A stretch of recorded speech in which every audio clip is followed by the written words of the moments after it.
നമസ്കാരം, ഞാൻ Anoop. Life cycle എന്ന യൂട്യൂബ് ചാനലിലേക്ക് സ്വാഗതം. ഇന്ന് നമ്മൾ വന്നിരിക്കുന്നത് പുള്ളു പാടശേഖരത്തിൻ്റെ നടുവിലാണ്. ഇവിടെ ചുറ്റും കുറേ നെൽപ്പാടങ്ങൾ കാണാം. പിന്നെ താഴേക്കായിട്ട് നോക്കുമ്പോൾ നമ്മുടെ മലയാളികളുടെ ജന്മസിദ്ധമായ കഴിവുകളൂടെ കാണാം. ഒരുപാട് വേസ്റ്റുകൾ കിട്ടണ കാണാം. നമ്മുടെ ലക്ഷ്യം എന്ന് പറയുന്നത് ഇന്ന് സ്വന്തം വണ്ടിയുടെ ഒരു റിവ്യൂ ആണ്.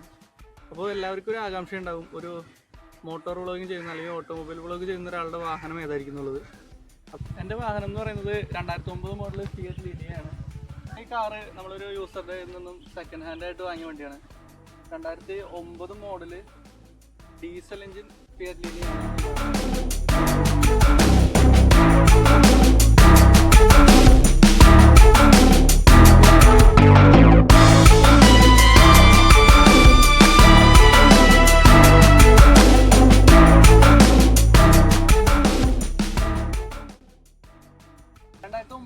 അവൈലബിൾ ആയിരുന്ന വണ്ടികളിൽ ഏറ്റവും ഫീച്ചർ റിച്ച് ആയിരുന്ന വണ്ടിയാണ് ഫിയറ്റ് ലിനിയ.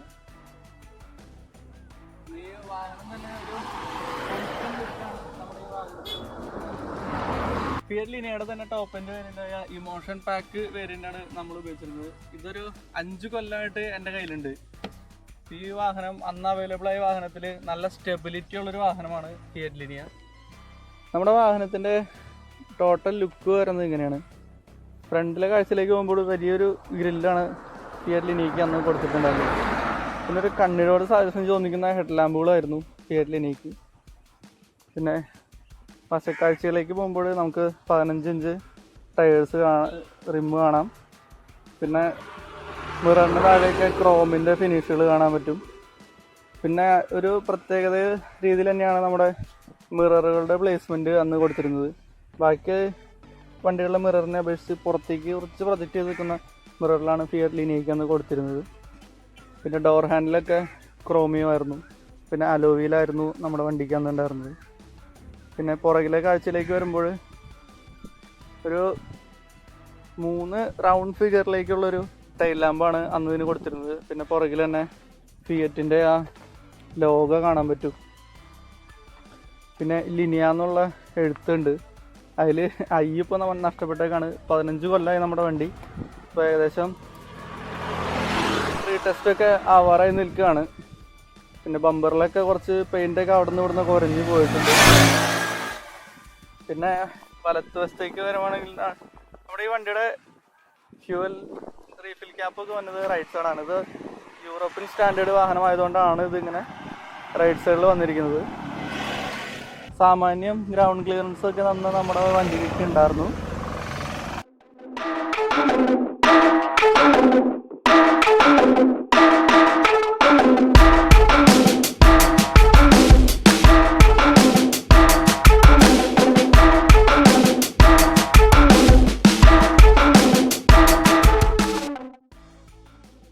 ഏകദേശം സമയം 1 മണിയാണ് കേട്ടോ. നല്ല ചൂടാണ് ഇവിടെ. അപ്പോൾ നമുക്ക് നമ്മുടെ വാഹനത്തിൻ്റെ അകത്തെ കാഴ്ചകളിലേക്ക് നോക്കാം.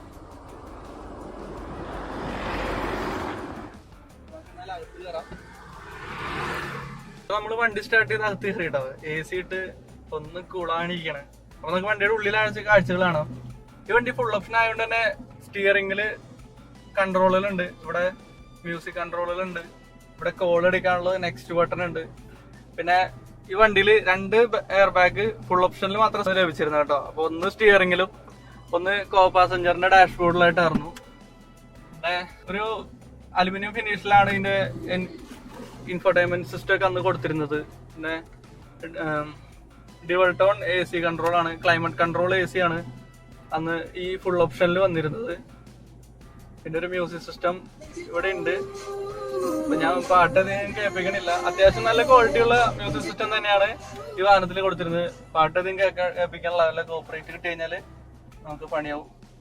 പിന്നെ ഇത് ഫുൾ ഓപ്ഷൻ ആയതുകൊണ്ട് തന്നെ 4 പവർ വിൻഡോ ഇതിലുണ്ട്, മിറർ കൺട്രോൾ ഇതിലുണ്ട്. പിന്നെ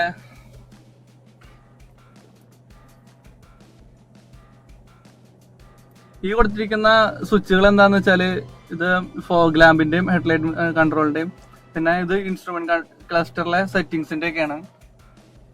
പിന്നെ ഒരു 5 സ്പീഡ് ഗിയർ ബോക്സ് ആണ് അന്ന് നമ്മുടെ ഈ വാഹനത്തിൽ വന്നിരുന്നത്.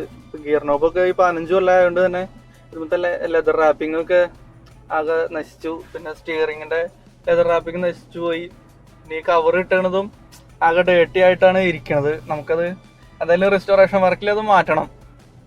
പിന്നെ എന്നാലും ഞാൻ പുറകിലേക്ക് അടിയിടണം. ഇപ്പൊ ഞാനൊരു 5-8 മനുഷ്യനാണ്. എനിക്ക് ഫ്രണ്ടിൽ ഇരിക്കാവുന്ന സെറ്റിങ്സിലാണ് ഞാനിപ്പോ സീറ്റ് സെറ്റ് ചെയ്തത്. ഞാൻ എന്തായാലും ഇനി പുറകിലെ കാഴ്ചകളൊന്ന് കാണിച്ചു തരാം.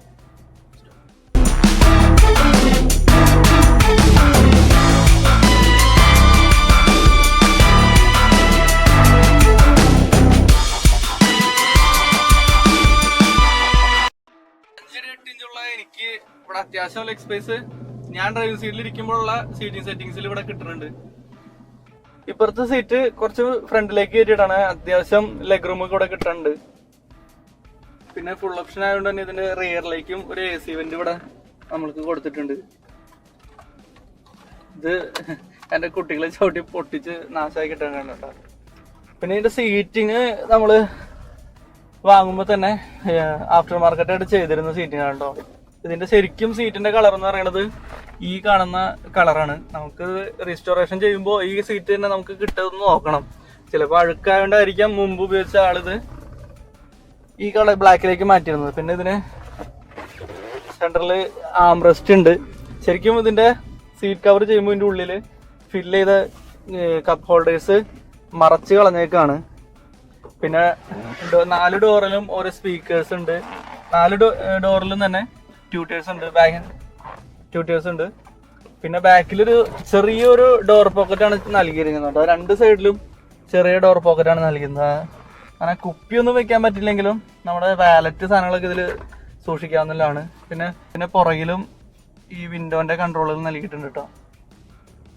വാഹനത്തിൽ ബാക്കിൽ 3 ഹെഡ് റെസ്റ്റും വാഹനത്തിൽ കൊടുത്തിട്ടുണ്ട്. അപ്പോൾ കമ്പനിക്കാർ 5 പേർക്ക് യാത്ര ചെയ്യാനാണ് ഉദ്ദേശിച്ചിരുന്നത്. പിന്നെ പുറകിലൊരു സൺ ബ്ലൈൻഡ് ഒക്കെ കൊടുത്തിരുന്നു കേട്ടോ. ഇതിപ്പോ കുറച്ച് മോശം അവസ്ഥയിലാണ്. നമുക്ക് റെസ്റ്റോറേഷനിൽ അത് റെഡിയാക്കി എടുക്കണം. ഡ്രൈവർ സൈഡ് ഒരു സൺഗ്ലാസ് ഹോൾഡർ നമ്മൾ കൊടുത്തിട്ടുണ്ട് ഈ വാഹനത്തിൽ. പിന്നെ 4 പാസഞ്ചേഴ്സിനും പിടിച്ചിരിക്കാനുള്ളൊരു പിടിയും ഈ വണ്ടിക്ക് കൊടുത്തിട്ടുണ്ടായിരുന്നു.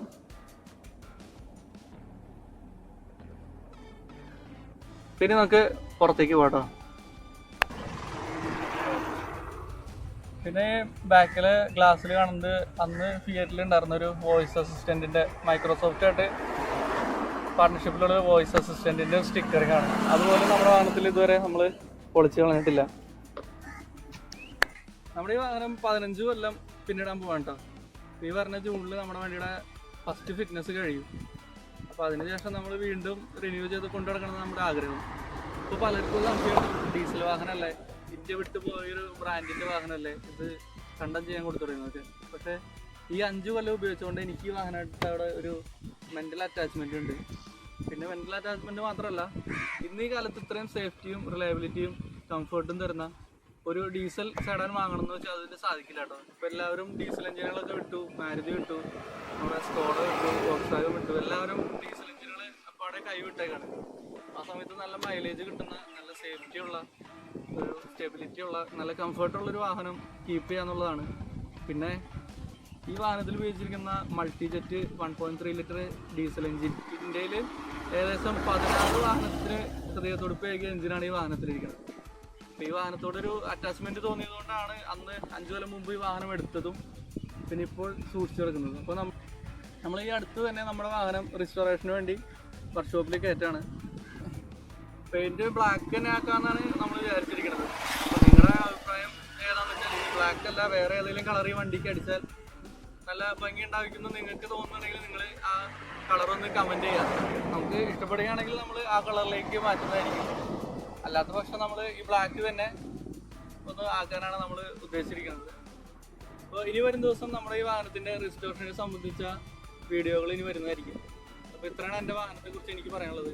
അപ്പോൾ എൻ്റെ വാഹനത്തെക്കുറിച്ചുള്ള റിവ്യൂ നിങ്ങൾക്ക് ഇഷ്ടപ്പെട്ടെങ്കിൽ നിങ്ങൾ എൻ്റെ ചാനലൊന്ന് സബ്സ്ക്രൈബ് ചെയ്യുക, സപ്പോർട്ട് ചെയ്യുക. അപ്പോൾ ഇനി വരുന്ന കാണുന്നവരെ